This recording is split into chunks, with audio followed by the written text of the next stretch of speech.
good Monday morning to you. Welcome to the brief here on Newsfirst, Sri Lanka's only YouTube news bulletin. I'm Shahin Rampati. Let's take a look at the stories trending today. The Gram Niladhari, who was allegedly assaulted by Kurunegala district parliamentarian Nimal Vijayasinghe, is continuing to receive treatment at the Kurunegala Teaching Hospital. Now, police investigation into the alleged assault is underway. The Ceylon Electricity Board recently laid down markers to cut down trees in the path of proposed electricity cables in the Ambakota area on the Kurunegala-Ridigama road. One of these trees, a jack tree, was cut down by a group of youth recently. The Gram Niladhari of Ambakota Division 617 visited the location to inspect the situation. I told them that they need a permit to cut down the tree. Marking it does not mean it can be cut down. I told them they need to obtain the permit from the divisional secretariat. The youth who had been cutting down the tree had later informed MP Nimal Vijayasinghe of the matter via telephone. Although the MP had asked for the phone to be handed over to the Gram Niladhari, the Gram Niladhari had refused to speak with him. The Gram Niladhari says he did not accept the phone call as it would have been illegal for him to do so while on duty. The person cutting down the tree was one of his aides, I believe. I told him for about 20 minutes to stop, and then I went to see the other trees. At that time, MP Nilwala came here and parked his car across the road. He used foul language, grabbed me by my shirt and slapped me. I fell and then he kicked me in the stomach.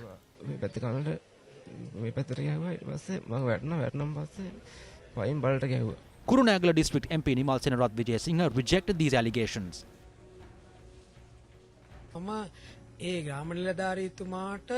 I did reprimand the Gram Niladhari because I am the MP representing the Dorangaslanda electorate. I reject allegations of assault.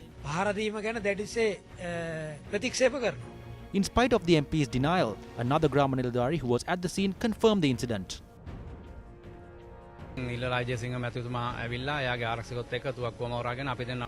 MP Nilwala Vijayasinghe and his guards, who were armed, surrounded us and used foul language and asked him if he was the Gram Niladhari. He slapped the Gram Niladhari and said that he was a new person who did not know who he was. At that point, my colleague fell down. When he fell, he came close to him and hit him again. They surrounded us with guns and there was nothing we could do. We were on duty. We are officers who work 24 hours of the day and there was no one to help us. His bodyguards were there carrying firearms.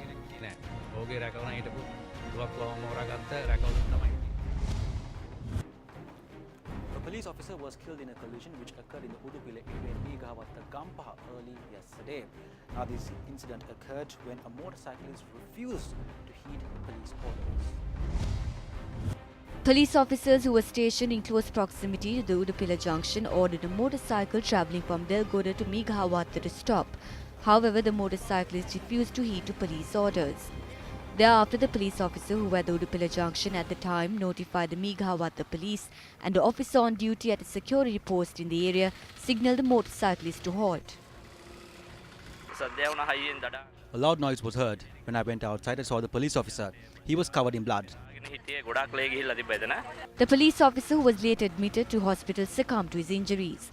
The victim was identified as 51-year-old W.R. Lal Dayaratna, a father of 3 and a resident of Hasyala. The motorcyclist and the passenger also sustained injuries in the incident and were admitted to the Udupila hospital and are under police surveillance. Now, an issue which has been sparking much controversy in the country for some time now.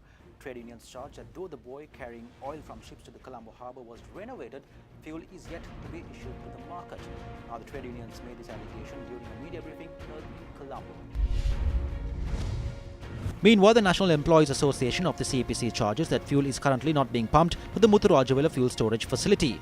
Its acting chairman S. Amarasekara said that as a result, refined oil is stored at the Colombo port. We recommence the work at the refinery. In about 2 to 3 days, we will be able to produce furnace oil with high sulfur. There won't be a shortage of high sulfur furnace oil for the moment. Therefore, in about 3 days, we can obtain high sulfur from the refinery.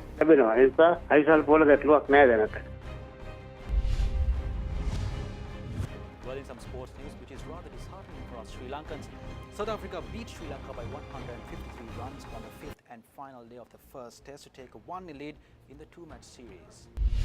All very true, said by... The exceptional Dale Steyn and Morne Morkel took 4 of the 5 wickets that fell in the morning session to leave Sri Lanka on 161 for 6 at lunch on the final day.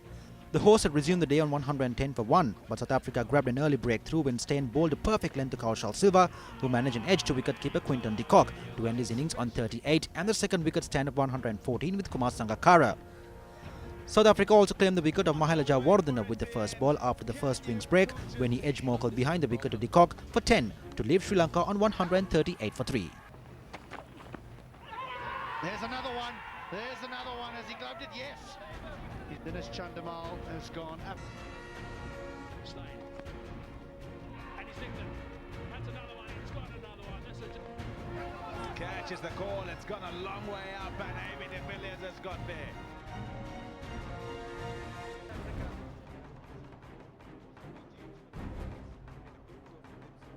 Won the one-day. Well, up next is a look at the foreign exchange rates.